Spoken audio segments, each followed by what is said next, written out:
This video shows how to use the Subtitle-Horse tool. Play to the time when you want the first subtitle to show up. Click the Insert button or use the Insert key to create a title with the current time as showtime.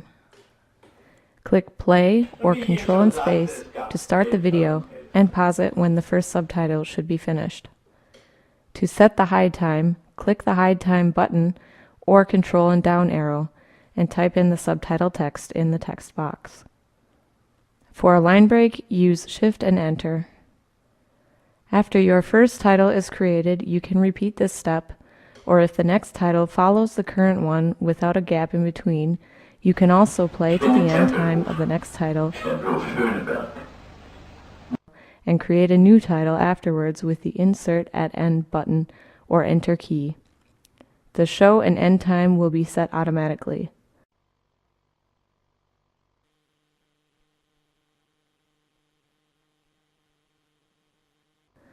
When your titles are finished, go to the menu and save your file in the desired format.